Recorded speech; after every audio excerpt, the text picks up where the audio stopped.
don't care if you've just been on a first date, if you're single, if you've been married for 28 years like I have, at some point you are going to have this agonizing question. Am I with the right person? This is normal.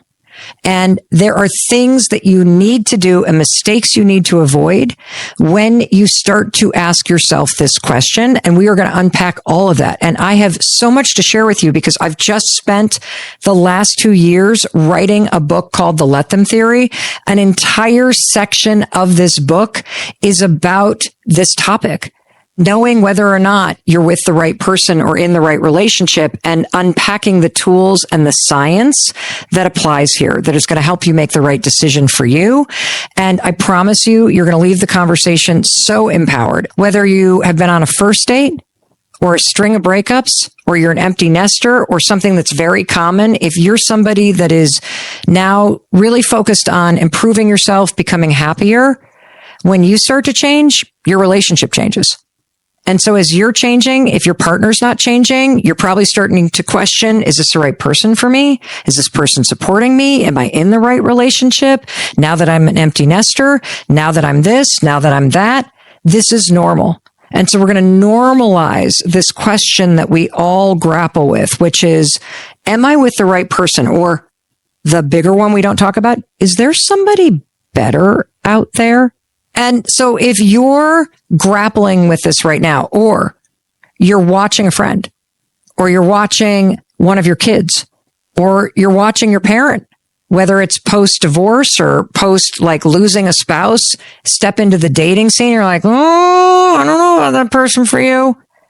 This is a conversation that is going to empower you. This is a conversation to share with the people that you love. So I think the best place to start is the moment in a relationship where you start to question, is this the right person for me? And the first thing I want to normalize is that is something that everyone feels at some point in their relationship. I don't care if you've been married for 50 years, if you've just met and had a one-night stand and now you think this is the love of your life. There will come a moment in time where you go, is this the person for me?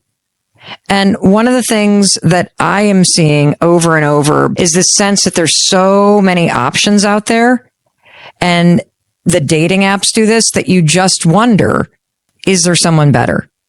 And so I think it's very normal to have that, but that is very different than having this sense that something's off. Having this sense that this is a good person, but is this a good person for me? And that is a really important thing to think about, because the decision of who you are going to have a long-term committed relationship with is one of the single most important decisions in your entire life. The person that you have a partnership with impacts your health. It impacts your happiness. It impacts your goals. It impacts the amount of stress that you have. And I once heard somebody say to me, the secret to a happy marriage is marrying somebody who's a happy person. That's very simple advice, but the truth is, if you start to feel unsatisfied in the relationship, it is natural to question the relationship. And I'm sure as you're listening, you're thinking, okay, Mel, well, how do I know when that questioning is just me being unrealistic and me being negative? And how do I know when the questioning is a real problem? We're constantly bickering. There's a lot of frustration. We're fighting over stuff all the time. Well, the truth is, if more than half the time you're frustrated or bickering, this is not the right relationship. Period. Because there's something off between the way that the two of you are interacting with each other. And the relationship should actually make you feel like more of yourself. A relationship that works for you should bring out the best in you. And if the relationship that you're in is bringing out the worst in you, it's making you insecure. It's making you question yourself. It's making you feel like you have to compromise your values. It's making you have to constantly explain yourself. You feel self-conscious around your friends because you kind of know deep down inside that you're not really your best self because of this person that you're with, and that you're changing, and you're not changing in good ways. And so this is a deeply personal question. And here's what I know. You know if you're not with the right person. You do. Deep down, you know you're not with the right person. And I'm going to give you a couple things to consider so that you know that it's actually time to end something versus it's time to work on something. If you're in a relationship where you're not able to be yourself, you are in the wrong relationship. Because I'm going to tell you something. This is not going to get better. If the person that you're with makes you insecure or ignores you, or they never want to do anything that you want to do, or it's always about them and you're quietly griping to your therapist about it or your friends about it, but you're not able to talk to this person, this is going to be a relationship that over time makes you miserable. It makes you worse, and it's going to eventually end in a breakup.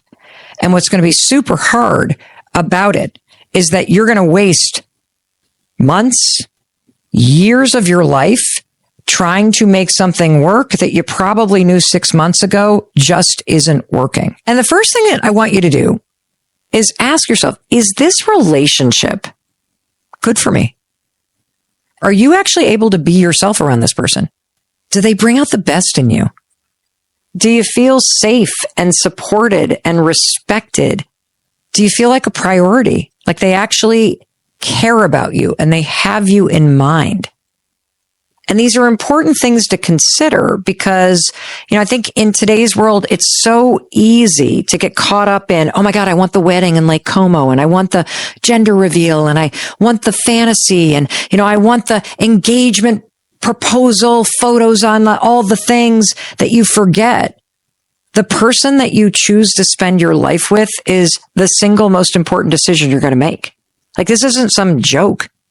And I don't want you to get so wrapped up in the fear of being single and never finding the one that you compromise on the most important decision you're going to make, which is, who are you going to create an amazing life with? And that goes way beyond what they look like or how tall they are or what their current bank account is. If you really want to go the distance, you got to be willing to look deeper at what makes for a good relationship for you, because you deserve to be with somebody who truly brings out the best in you. You deserve to be with somebody who makes you a priority.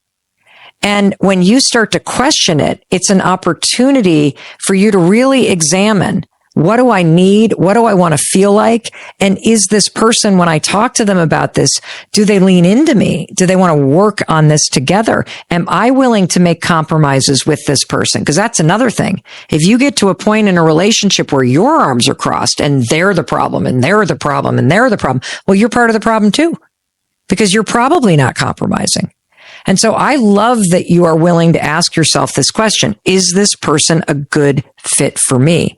Because too many times you're so worried about being single again, or you're worried that you're now in your 30s and you're going to not find somebody in time, or you're worried that, oh my God, if I don't make this work, then I'm going to get divorced or I'm going to be broken up with again. You have to double down on the belief that you deserve and will create an incredible love story if you're willing to be honest with yourself, and if you're willing to have the hard conversations with somebody, so you give both of you an opportunity to lean in and grow together. That's what this is about. So stop focusing on the timeline, stop focusing on what your friends are doing, stop focusing on your track record, and focus on the fact that you do deserve love. And this conversation that's very difficult is one step forward in creating that love for yourself and being honest with yourself about the mistakes you may be making. Am I with the right person? That is something that everyone feels at some point in their relationship. I don't care if you've been married for 50 years, if you've just met and had a one-night stand and now you think this is the love of your life. There will come a moment in time where you go,